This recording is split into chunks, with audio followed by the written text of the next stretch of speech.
Charles, welcome to 2026. It's the dawn of a new era, and Trump has captured Maduro. How are you? I'm great. Thanks for asking. Hope you're well. Went to a very interesting dinner party last night where I met, I would say, the artists and a group of people here in Penang who support the vibrant artistic culture here, which is really something to see. It reminds me very much of Greenwich Village in the 60s and 70s, which was when I was a kid.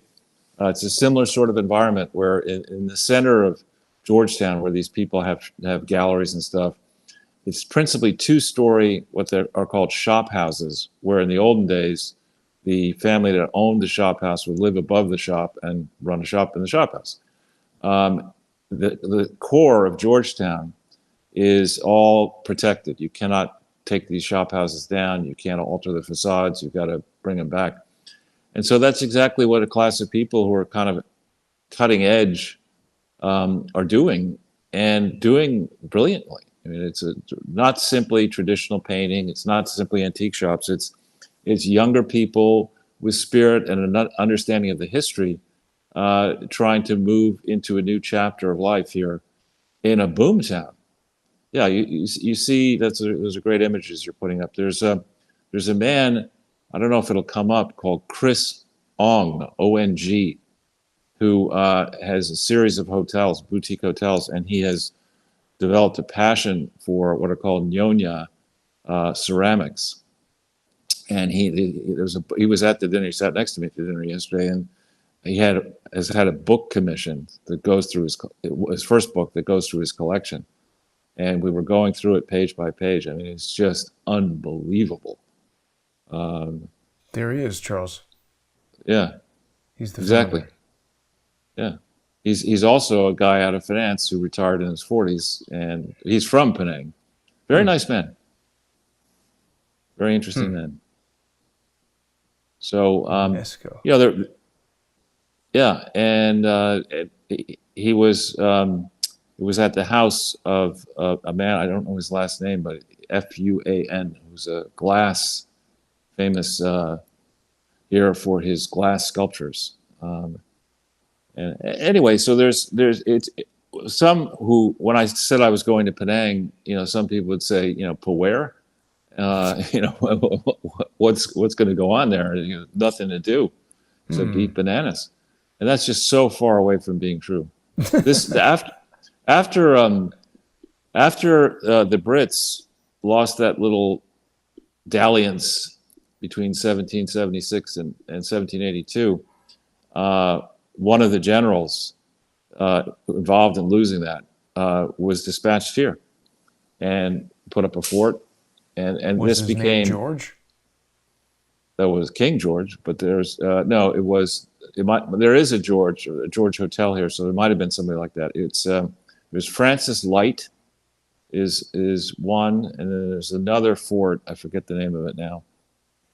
Um, may come into my empty head soon, but anyway, and the British East India Company had its base of operations here. So it was a free port like Singapore for a time, and now it's not a free port. So meaning that it's their taxes and stuff. So there are other alternatives for shipping, and nonetheless, Penang is bustling at this time of year with big ass cruise ships that sail right underneath my terrace here, typically at night. Hmm. You could throw change on those people. That's right. I could dive for pearls. Yeah. No, I'm kidding. It's not really. But anyway, Charles, a lot of people have been asking me, what do you think about this whole thing with Maduro? It's quite controversial. Some people say it's an abduction. Some people say it's an arrest. Some people were cheering when Hillary Clinton killed Gaddafi and left Libya as a failed state. How is this different? Is it legal? Is it constitutional? Was it good to do, bad to do? People don't know what to think. Yeah, well, I think I started, and indeed, in my 10-point plan that I authored in the Washington Times back in 2014, I suggested, perhaps wrongly, that we need to think about the market for illegal drugs. And maybe what we need to do is legalize some of them, and then for others, put in severe, I mean, onerous penalties, not simply for the hapless people who use it, but especially for the cartels who profit from it. And if it is the case, which I certainly hope at this stage it is, that Nicolas Maduro and more than just him alone were involved in creating a narco-terrorist state that, first of all, was poisoning many people in America who voluntarily made the stupid decision to buy these drugs. I mean, we have a narcotic epidemic across the hollowed out heartland, and in many of the states and cities inside America. And it is alleged that tens of thousands of people, and perhaps families in the hundreds of thousands, millions of people per year, are negatively affected by this trade. So if this asshole, Maduro, and his wife have been profiting from that trade, and if they were in fact indicted under Joe Biden, I believe, and I don't have access, and you don't have access to the evidence that Trump does have access to. If there's bold and conclusive evidence that these guys have been milking a vulnerable swath of our population to their considerable financial benefit, all the while holding down the people of Venezuela into a place that's far worse than Venezuela was at its peak in the 80s, during the oil boom, the various oil booms. Venezuela was a very prosperous country with great potential. So if all that's true, then Trump made a calculated decision. Where this could go badly wrong is if the people around Trump, who like to make money off of his presidency, descend into Venezuela and start picking the carcass of Venezuela for their personal benefit. I have a serious problem with that. And then on the question of nation building, I gather one or more people won the Nobel Prize in 2025 for something to do with Venezuela, Nobel Peace Prize.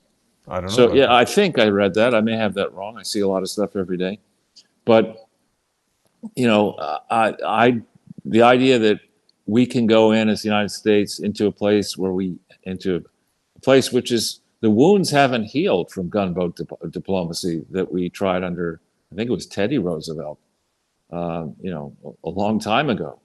We controlled various territories all over the place. Panama, Philippines, various places in Central America. How'd that work out for us? Not very well. Now, like Iran, or as the people who've fled Iran for America like to refer to it as Persia, there are a lot of very talented people who either took capital out of Venezuela or just simply fled Venezuela, and are living in the United States. And some of those people want to take their connections and capital back to Venezuela and rebuild it. There's a real possibility. I mean, the country has, even its battered infrastructure, is not simply a sugar-based and oil-based economy. They have the potential, I think, to become a country like Malaysia. Where it's, if they adopt a system of laws that are transparent, if the judges are not crooked, it's got a great climate. It's a pretty big country. It's got fresh water. And of course, it has ties to Spain and the United States. So there are arguments, and the population, I don't know what its size is currently, but it's not like, a tiny country. So there are arguments why it could work. But unfortunately, there's so many people who do not want to see Trump win. I mean, basically, the folks in Europe, in most cases across the European Union, and certainly inside the UK, there are many people who need Trump to stumble and want and look at this as a golden opportunity to say, you went in here again, America, and you broke these eggs, so you've got to pay for the omelet. and will open a set of perpetual wounds into the United States for Venezuela. So how But this Charles, actually comes together is a pretty big question. isn't it true that it's kind of fundamentally different than some of these Obama and other douchebag based incursions? That this is different because we have this indictment. I mean, the fact that they didn't just kill him and take it over and now they're going to arraign him and charge him in district court, this seems different. Yeah, it does seem different, and the original indictment, was handed down in 2020, I think, under Biden. So this could actually I was talking to somebody who was raised in the UK, who's a Turkish Cypriot, who suddenly had all these concerns about what this means for international law and this and that. And I said, listen, to understand what we're doing here, international law is an interesting concept. We'll put that one over here. We need to understand what Trump and America might be doing. You need to look at it from an American perspective. And from an American perspective, our shitty relations with Venezuela, Cuba, Iran, and other places are actually harming the United States severely. A large swath of our youth is stumbling around on drugs, wearing their stupid wool hats, looking at their smartphones, talking smack, not being able to read a clock or use a calculator anymore, knowing nothing of history. And that needs to change. And we have, I believe, in Venezuela under Maduro and Chavez, we had Iranian operatives, we had Hezbollah, we have the Chinese, maybe the Russians, saying, this is a place we're going to keep America on its hind foot. The UK and the US for more than a century put toxic drugs into China. This is just payback. We'll do to them what they did to us. So it could be. Well, first of all, it's likely that we didn't just do this as America. There are disaffected people in the Maduro regime, the former Maduro regime, who saw an opportunity to displace Maduro. I think Trump is absolutely right. You don't want to get rid of one person to see a process end up with somebody who's even worse than Maduro. That having made this decision, we got to hope that will not be the consequence. That we'll end up with Iraq, where we spent how many? Did we spend $100 billion in Iraq? How many lives were lost and wounded in Iraq? And But I mean, Americans are again, not welcome in Iraq that was different now. though, in that we went in there and they said their plan was shock and awe, destroy the whole place. This doesn't seem to be quite that. I mean, I'm trying to be optimistic. I did hear Trump say something about how the oil companies are going to pay for whatever, and that feels like maybe inviting the vultures to look after the baby. But Well, I mean, we can't even do a good job in our country running our own elections. Now, there is that angle that people are writing about, that the Dominion voting machines may have been manufactured in Venezuela, and there's some argument there that I'm not sure I understand the details of it. But, we do not have a good record of running our own elections, not to mention the 2020 election.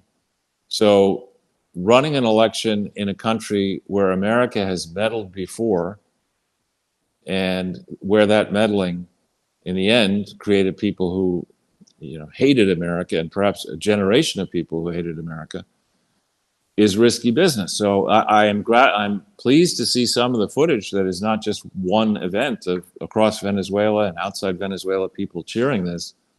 I do believe that Maduro and his cronies and thugs scooped a lot of coin out of the country and probably killed and marginalized a lot of opponents.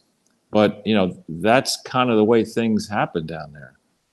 And I hope people have thought this through properly. Now, I was impressed with the people. I was impressed with Trump's interaction with the reporters, but I was very impressed with the elegance and intelligence of Rubio and of Hegseth, and also of Dan Raisin Kane, or whatever his name is. It certainly seemed like a professional thing. And I mean, in contrast, here you have 150 different planes or whatever coming in, defeating scooping the guy out and getting in and out with no injuries. And I'm going to use an expletive, a choice word, but that fucking idiot Mondami can't even do a block party with their bathrooms and food.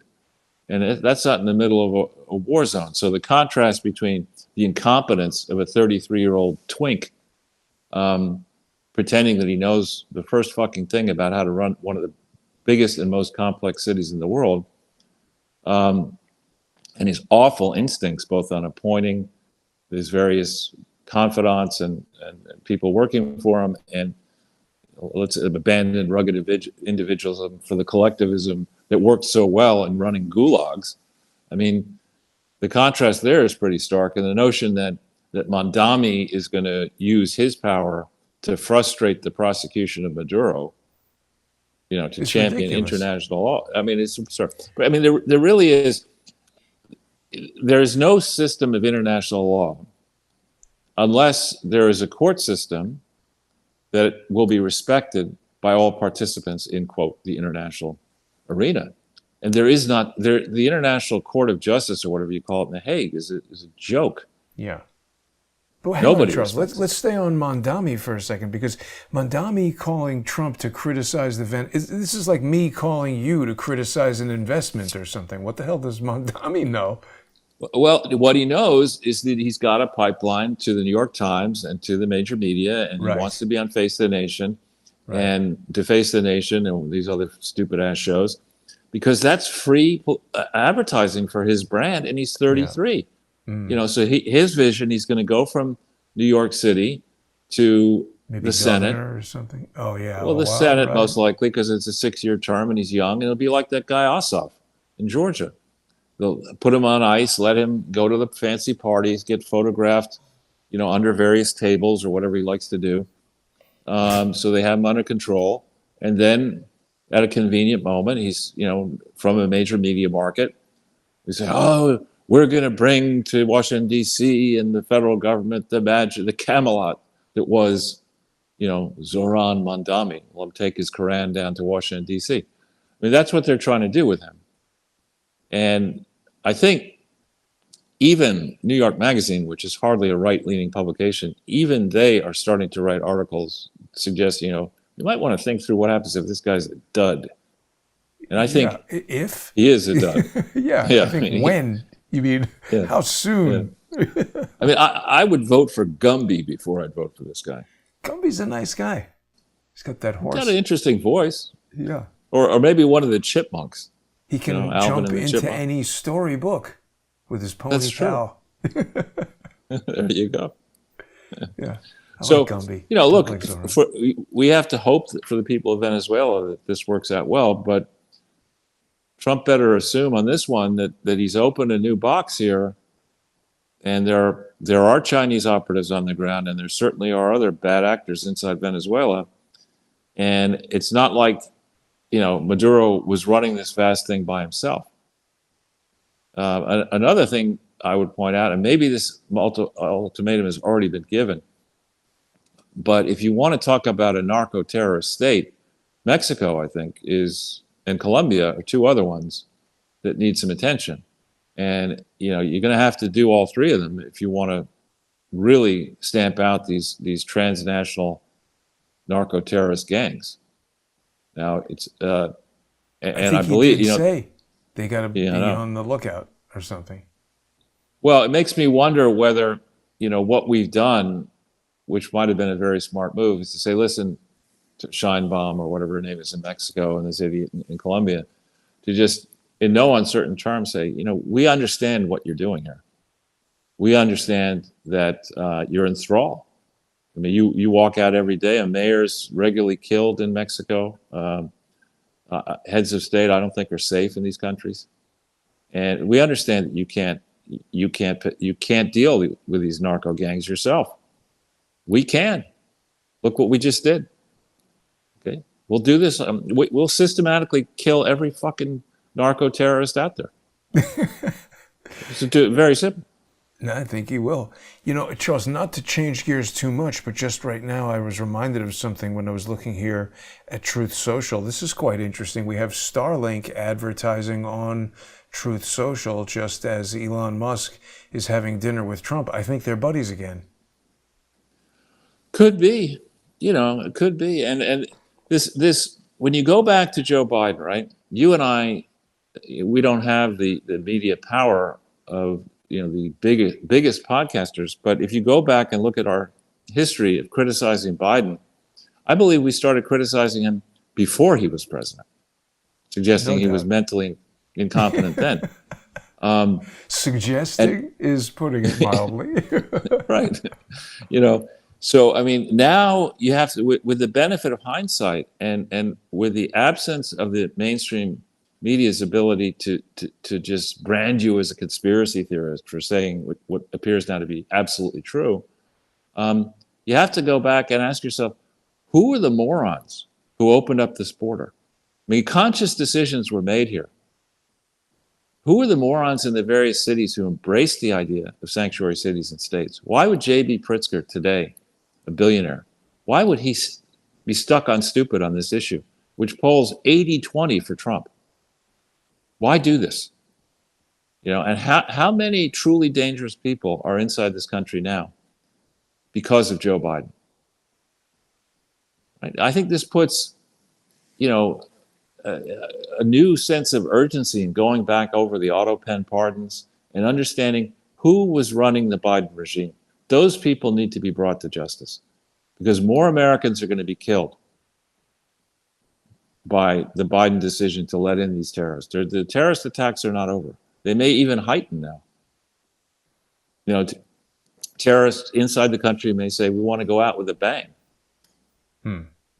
Not a fizzle, the way that guy got caught somewhere inside America, New Year's Eve plot. Right. Yeah. Anytime the FBI tells you about a plot that they thwarted, I don't really believe them.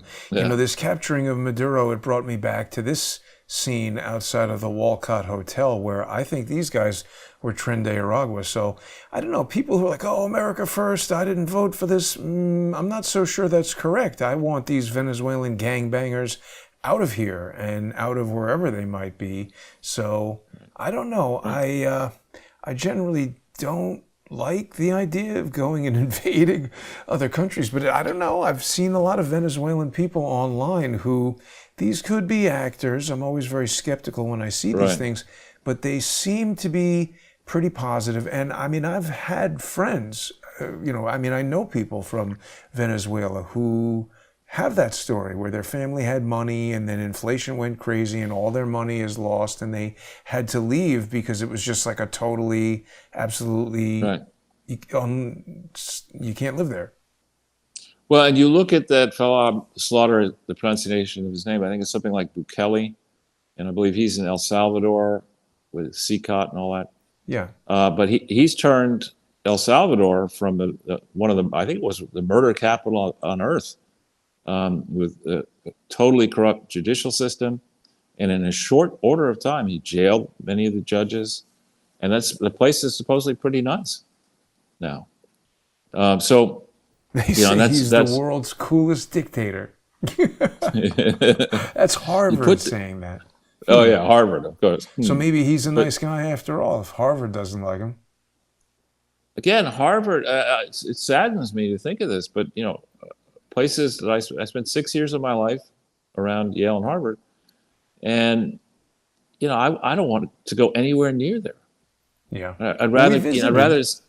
I know. Ago. I don't want to go back. I mean, I'm certainly not going to go to any reunions there. I'm not going to support those places. They're fucking crazy land. Yeah.